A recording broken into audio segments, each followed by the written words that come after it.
বন্ধুরা, যখন সানরাইজ হায়দ্রাবাদ দিল্লির বিপক্ষে লজ্জাজনকভাবে হারে তখন ড্রেসিং রুমে কাব্য মারান রেগে ফেটে পড়ে। ট্র্যাভিস হেড, অভিষেক শর্মা, ঈশান কিষান এবং পুরো দলকেই অনেক কথা বলা হয়। এই কথাগুলো এখন সোশ্যাল মিডিয়ায় খুব দ্রুত ভাইরাল হচ্ছে। তাহলে কি হায়দ্রাবাদ দলের 50 কোটি টাকা জ্বলে গেল?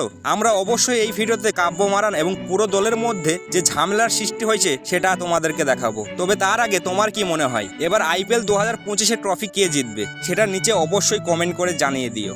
বন্ধুরা, IPL ইতিহাসের সবচেয়ে বিপজ্জনক দুটি দল বিশাখাপত্তনমে একে অপরের মুখোমুখি হয়েছিল।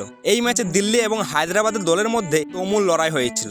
এই ম্যাচে হায়দ্রাবাদের অধিনায়ক প্যাট কামিন্স টসে জিতে প্রথমে ব্যাটিং এর সিদ্ধান্ত নেয় এবং ম্যাচে দিল্লির বোলাররা বিপজ্জনকভাবে বলও করেছিল এবং হায়দ্রাবাদের ব্যাটসম্যানদের পুরো মাজা ভেঙে দেয়।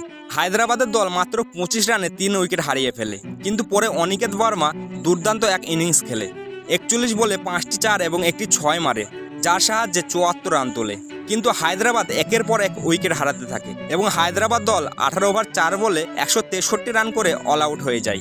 দিল্লি ক্যাপিটালের হয়ে মিচেল স্টার্ক 5টি উইকেট তুলে নেয় এবং কুলদীপ যাদব 3টি উইকেট নেয়। এই রানের জবাবে দিল্লির দল দুর্দান্ত ব্যাটিং করে এবং মাত্র 10 ওভারে দলের স্কোর দাঁড়িয়ে যায় 96। যদিও হায়দ্রাবাদের বোলার জিশান আনসারি 3টি উইকেট নিয়েছিল এই ম্যাচে, কিন্তু ততক্ষণে অনেক দেরি হয়ে গিয়েছিল এবং দিল্লির দল কিছুক্ষণের মধ্যেই ম্যাচ জিতে নেয়। দিল্লির এই অসাধারণ জয়ের পর পুরো ক্রিকেট বিশ্ব অবাক হয়ে গেছে।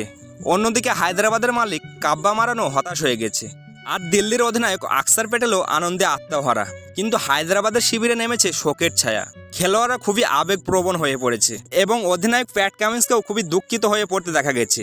এবং যখন হায়দ্রাবাদের দল ম্যাচ হেরে ড্রেসিং রুমে পৌঁছায় তখন দলের মালিক কাব্য মারান সেখানে সমস্ত খেলোয়াড়দের সাথে দেখা করতে পৌঁছায় এবং সেখানে পৌঁছানোর সাথে সাথেই তার সমস্ত রাগ ট্রেভিস হেড, অভিষেক শর্মা, ঈশান কিষান এবং প্যাট কামিন্সের ওপর উড়িয়ে দিয়েছে।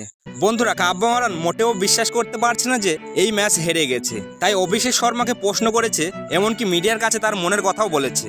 ট্রেভিস হেড, নীতিশ কুমার রেড্ডি ও কিষানকেও অনেক কথা বলেছে। এরপর কাব্য মারানের দলকে দেখানো এই রাগের ভিডিও সোশ্যাল মিডিয়ায় খুবই ভাইরাল হতে শুরু করে এবং এই ভিডিওটি দেখার পর মানুষ বিশ্বাসই করতে পারছে না যে কাব্য মারান এতটা রেগে গেছে। ম্যাচে জয় পরাজয় সব সময় থাকে, কিন্তু বন্ধুরা তোমাদের কি মনে হয় কাব্য মারান তার দলের সাথে যা করছে তা কি ঠিক নাকি ভুল? অবশ্যই তোমার মূল্যবান মন্তব্যটি নিচে কমেন্ট করবে। আর এই ধরনের ভিডিও পেতে আমাদের চ্যানেলটিকে অবশ্যই সাবস্ক্রাইব করে নিও।